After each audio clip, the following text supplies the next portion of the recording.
Hello, and welcome to a brand new episode of Bit Reviews. In today's episode, we're going to be going over the game Coromon. So if you don't know what Coromon is, it is basically a Pokemon clone that was released last summer, I believe. And it was pretty good. We're going to go into depth about it today. Gameplay, graphic, story, conclusion, everything we usually do in Bit Reviews. So with that being said, let's get right into it. Okay, so for the gameplay of this game, it is basically a Pokemon game, but fan-made, kind of. So, you go around, you're collecting monsters, and you're using them to fight each other. Pokemon. But Coromon, it's a little bit different. The biggest difference with the battling is instead of using power points for each attack, as they are throwing power points, you get a bar. Each monster has, or each Coromon has their own bar called skill points. And as you battle, the skill point bar goes down. Each move can use up to way less or way more skill points. And if you run out of skill points, you then lose a turn as your Coromon now has to rest, or you have to feed it to gain up its skill points again. So that's probably the biggest difference out of the game. And that there's way less types. So they have 6 core types. And then there are skill types, which are basically you can only have these typings for attacks. So each of the Coromon cannot be identified as that typing, basically. But because of this, there's a good balance in the game with the Coromons, that each pre-evolution gets a buff to the ability with it passes the level it can evolve, but doesn't evolve. So each Coromon is pretty viable in a playthrough. So you can, if you want to keep your pre-evolution, go for it. It's still just as strong, basically. Not really, but it gets a boost if you don't evolve it. So that's pretty cool. So there are so many cool Coromons too. So it was challenging to figure out which one I want to use. I did switch up my team a bit. Another big difference is that the shinies, kind of like Gen 1 actually, the shinies are linked to the stats of the Coromon. So there is something called potential value, and the potential value will then increase. It's between 0 and 21, and 21 is the max potential value, and 0 is the least potential value. I haven't seen a 0 potential value, but I can't really tell. It doesn't really tell you until you catch a Coromon, so I don't know. And I only have seen 221. But if your Coromon is 21, it's perfect, they call it, and it has a different color, basically shiny. But then there's also a middle one, which are potent, which are also different color than the perfect and the normal types. They're potent and the perfect are kind of rare. Perfect is much rarer. I've seen 2 maybe, and that was a potent that I caught, and then you have the ability to upgrade it once to the next potential value, and mine just happened to be 20, so I upgraded to 21 and it became a perfect form, so that's pretty cool. And then they just give you one for free at some point in the game, which is also pretty cool. With that, it kind of makes you, you catch a normal mon, but now you found a potent mon. You're like, oh, now I gotta switch out my team member, and it's kind of you just feel that guilt, you have to, because that one's stronger, and it's also a different color. While in Pokemon, you don't really get that, because you can't really see the stats, so you don't care. While in this game, you can, and that kind of is, kind of annoying, in my opinion, but it is what it is.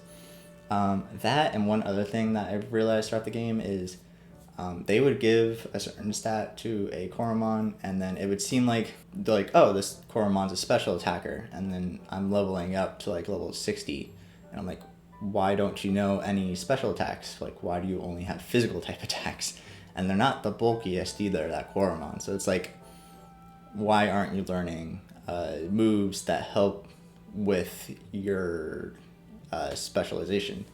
Which is kind of annoying, and that is a thing in Pokemon too, but it's not as bad lately. And I've had the issue with my starter, oh, he's a special attacker. Why does he learn his strongest special attack at level 58, and I have to keep using the equivalent of Ember until then?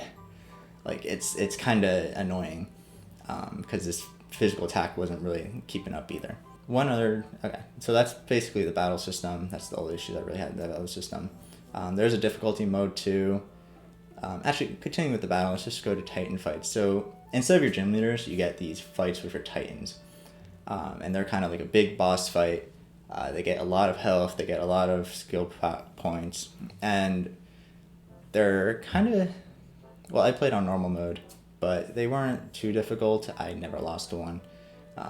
Burning and just kind of knowing how to fight them with experience for Pokemon definitely helped. If you were new to it, you probably wouldn't have done too well. And they do give you time to prepare. But they were pretty tough fights if you don't know what you're doing. Luckily for me, even though I didn't really know what I was doing, I had an idea of what to do.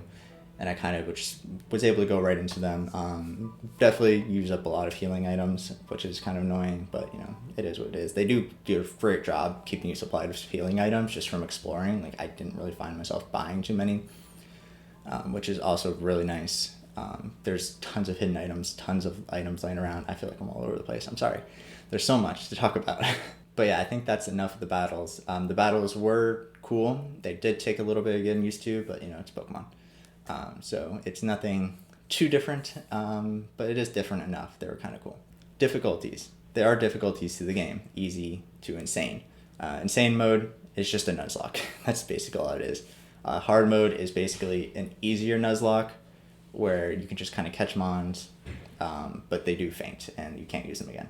But you can just go continuously catching mons. It doesn't matter. Insane mode is the one per route. In easy mode is just... I think after leveling up or something, your Coromons just go back to full health, something like that. I'm not 100% sure if that works. And there are other options that you can toggle on and off, which aren't really set with the mode, but you get, like you could toggle off switching in based on the Pokemon. You can even go into a battle, and before the battle even starts, it'll be like, hey, do you want to switch in? You can toggle that, like, so you don't have to have that, which adds a bit of difficulty too. So I had all of that off, and I played on normal mode, which is basically just your equivalent, like, just Pokemon. Outside of battles as well, there is a lot of unique puzzles that you have to go through. Like Pokemon, you know, you have the ice puzzle, you get strength puzzles, but they added a lot more variety with that. Like, for example, there's a sand temple, and you have to move walls around, and you have to go through all that. Definitely a lot of unique puzzles in this game. You want to play, you have to experience them all, because I don't know how to really describe them. Nothing too eagerly hard. They were pretty simple. They were pretty basic. Definitely gives you a fair chance to fight through. So yeah, my last complaint about the game really, for the gameplay wise, is the PC. The PC is kind of, it's really overly basic. They do sort it out by typing, but you can't really find them on, and there is an entirely different type near the end that you can't organize. So you have to go through the all section, and then you just have to scroll down, and like after a while, like, you collect a lot of mons. So there's all of that. Oh, and did I mention the quality of life? There's a ton of quality of life in this game. I don't want to go into them because there's just so many, but basically, like, moving around is really easy. There is a lot of easy ways to upgrade and decrease things. Money is hard in the beginning, but it gets kind of easier near the end. And yeah, okay, so that's what I'm going to say about the gameplay for now. I really like the gameplay because I just really like Pokemon. I definitely think it adds some benefits to Pokemon, some decreases to Pokemon. Alright, enough with that. That's the gameplay. Time for graphics. Alright, for the graphics. I think the graphics look really good for this game. It is pixel art, but with the way they use the pixel art, it definitely adds a lot of character and a lot of expressions to the game that you don't usually get with pixel art games. I did feel like there's a lot of character to the characters, basically. The battles look super nice. They remind me of Black and White, and I always find one of those best systems for fighting since they moved to 3D. No, Black and White just has the best looking fights, in my opinion. The 3D battles nowadays are just, they're alright, but they're not great. And I think the designs in Black and White were just so good, and that's what it reminds me of, and I think that's just a really good art style to have. And I thought a lot of the Coromon designs were really good. Like, for example, the starters, they kind of look weird in the beginning, but as they grow up, like, their final evolutions are super cool. Just seeing all of them are pretty cool, even though I didn't really like some of the first starters. One of them was a turtle, though, so of course I went with that one. And then a lot of the Coromon, like, they're all like, oh yeah, these are pretty cool. I could see myself using mostly all of them, besides maybe like a few, like some of the bug types, and like, there was a lot of just random types. Ice types are viable in this game. That was pretty cool. My only issue is that some of the evolutions for the Mons, they did a Pokemon, and you know, they just get slightly bigger. Like with this one Pokemon Moffle, its final evolution is literally just longer. And it has 2 evolutions, and it just keeps getting longer and longer, and it works. It does work, and it looks cool at the end, but like, I don't know, I feel like maybe giving it 2 heads would have been cool. I feel like it would have fit design, or something like that, you know, something to make it more evolved than just longer. But you know, it is what it is. And one of the mons near the end is literally just, it gets bigger. I think it doesn't even look that much different. It's literally just bigger. And yeah, I wish they kind of add more to that, but you can't really always make something super unique always evolution wise. But yeah, enough of the graphics. The story is my biggest issue with this game. Gameplay was great, graphics look nice. The story, it had a great start.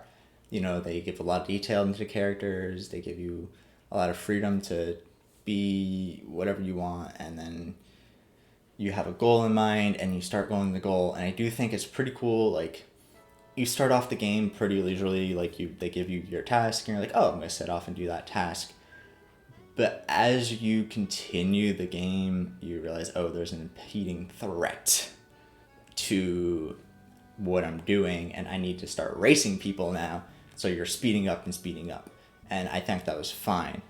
But the way they ended it is just my biggest issues. There will be spoilers from here on out, just a heads up. So there's these alien guys, and they're trying to release something. You guys have no idea throughout the entire game. These alien guys are just kind of here. They kidnap some guy in the beginning. You barely get to know him. And that was another thing with the game. Like, no character was really memorable to me. No one really stuck out. They were just kind of there. And there was a lot of characters at some point, and they get like 5 minutes of screen time, and then that's it. Even though the story is like 23, it took me 23 minutes to beat this game. So it's not like a short game. 23 minutes, 23 hours to beat this game. So it's not a short game in any way, sense or form. A lot of the characters are just not that memorable. I can't speak. That's fine. You know, not really. I wish there were more characters that stuck out. Your mom stuck out. That's a good thing. Your mom is a little bit more prevalent in the entire game. But that's about it. Anyways, back to the aliens. These aliens are trying to find something, and they need to dig underground for it. So they start stealing stuff and causing mayhem. At the very end, they actually do their goal at the end, and I guess they just have no faith in stopping you, because they don't try to at all. They really don't. Like, they just let you do your thing. There's one point in the middle of the story when they're like, all right, you're annoying, and then they leave you alone, and that's it. Like, okay, I fought your mons after you dipped, and they didn't stop me, so why aren't you continuously trying to stop me? And I just, like, the evil team, that's not even an evil team, it's just 3 guys. They really were bad at doing their job, I guess. I mean, okay, they did do what they wanted to do, but you're the biggest threat, and they just don't seem to care about you in any way, shape, or form. Like, in the beginning, like, they kidnap a guy right in front of you, and like, oh yeah, we did that, and then leave. Like, they didn't even try to, like, and you're like, oh, we're gonna stop you, and they're like, nah, you're not, and they just leave. Like, they don't seem to care that you're there at any way, shape, or form. And then at the very end, they quite literally are there. Their goal is basically come into effect, but you still have the advantage, and you still have the ability to go and stop them. And they're all just sitting there, laying around, letting you just go up to the final boss, and then you defeat the final boss, and then that's the game. That's it. Like, you truly don't get any satisfaction. Like, oh no, you stopped my plan, how dare you. These aliens are just completely solely relevant in the game, that as soon as the game ends, you never see them again, even before the final boss fight. That you have one line with them, that's it. And then after the boss fight, you don't see them again. You just don't see them. They don't say anything. You don't see anything. So it's like, oh, so what was their deal? Like, what the hell was going on? Yeah, they're releasing some kind of dark essence that changes the typing of some weird type. I don't know. It's just the story. It was okay. There was nothing amazing about it, and I think that's where I had to drop a lot of points for it because it was just. I was like, oh, this is like a really good scoring game, and it still is. I'm gonna still give it a good score, but it wasn't magical. The ending was just lackluster. It reminded me of Lost too much. Just kidding. No ending is as bad as Lost.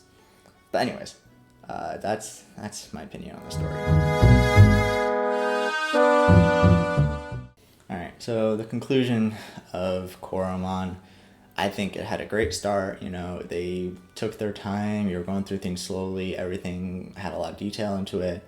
But as you went on through the game, it felt like they started rushing the ending too much to the point where it fit with the idea of the game, but yet it also just was too rushed, and you were over. Like, it was just like, oh, you defeat the 5th Coromon, and then you're just done. Like, the 6th Coromon, 6th Titan doesn't matter. Doesn't matter that fight. So, because you instantly, from back to back, go to it.